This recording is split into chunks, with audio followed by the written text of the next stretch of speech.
Good day, ladies and gentlemen in Zimbabwe, Africa, and every political survivor glued to this circus once known as governance. Today, on Zimwaves TV, we unpack a week so chaotic it deserves its own documentary featuring Chamisa's spiritual rebuttal, Harare's war on taxes, Mthuli's budget apocalypse, rogue cops with Hollywood ambitions, South African mercenary tourism, a Nigerian kidnapping blame game, Congo and Rwanda's Washington honeymoon, Gaza escalating tragedy, Trump's airspace tantrum, Kyiv burning again, and Highlanders FC quietly ejecting their coach like a malfunctioning VAR system.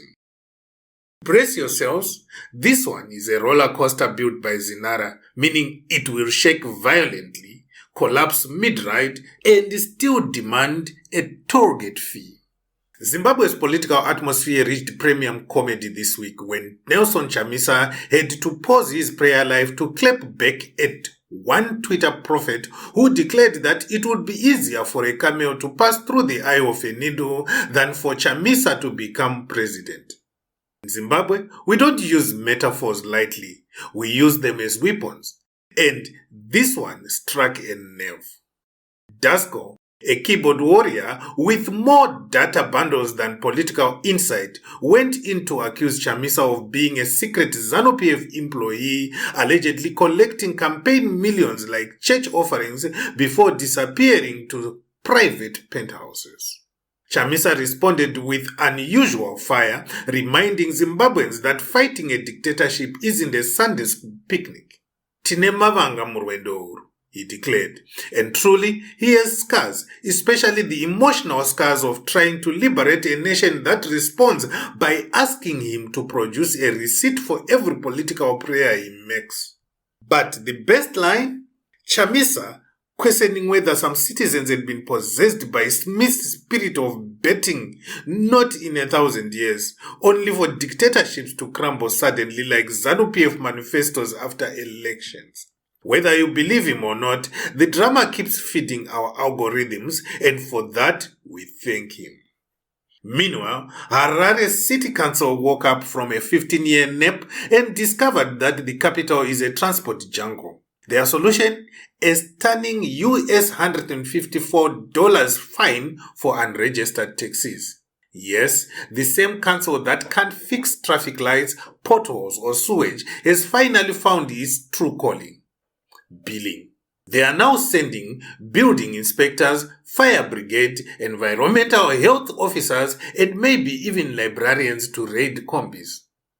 This is no longer enforcement, it's a community outreach program for harassment. Private motorists pay US $34 for an offense, but illegal taxis pay $154.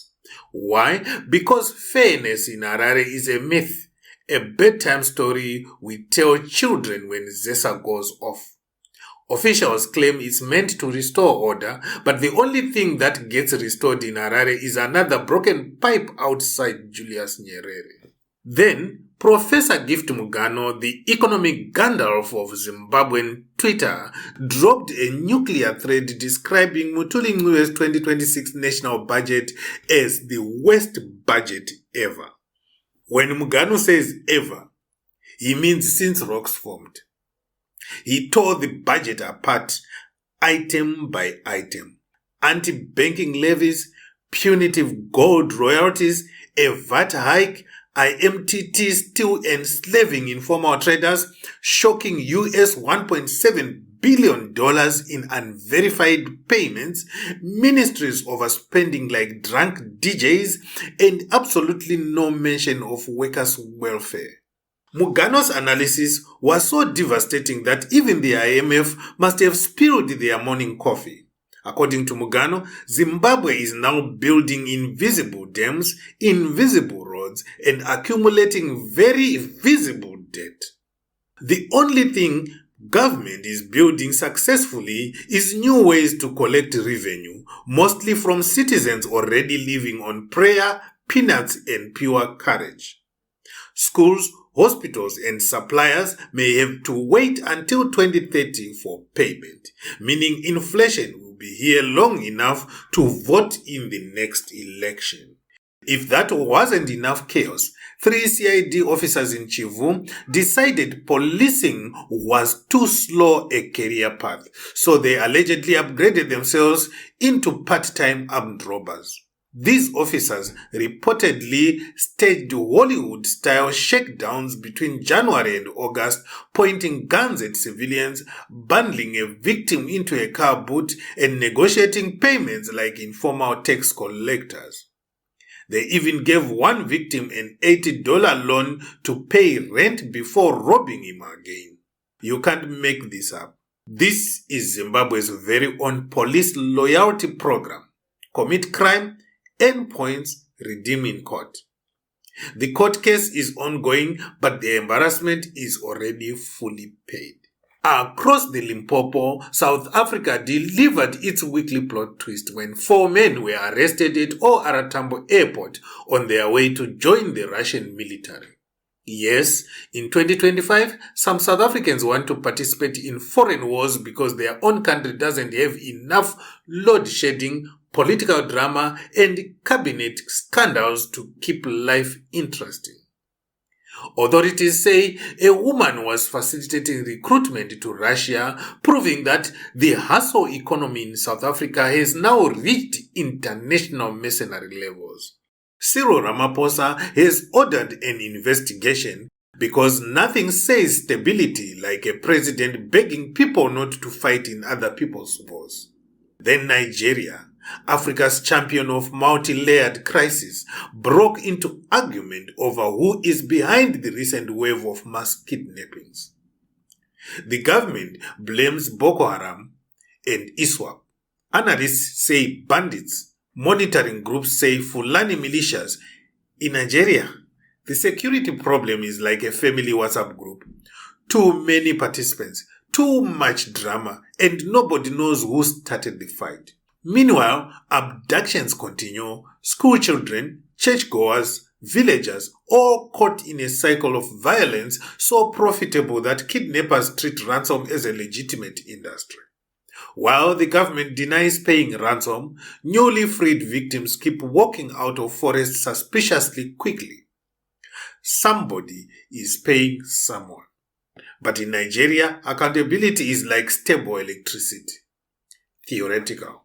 Next, Congo and Rwanda are packing their bags for Washington to sign a peace deal courtesy of President Donald Trump, who has discovered that minerals taste better when countries aren't bombing each other. Congo wants sovereignty respected. Rwanda wants to be loved. The US wants a cobalt, lithium, copper, and a photo op. Meanwhile, M23 remains comfortably active on the ground, rehearsing for the next season of Rebels of East Africa. Whether this Washington handshake will bring peace or simply create new hashtags remains to be seen. Then Gaza, tragedy layered upon tragedy, surpassed 70,000 deaths as Israeli attacks continue despite a ceasefire. Drones killed 2 boys.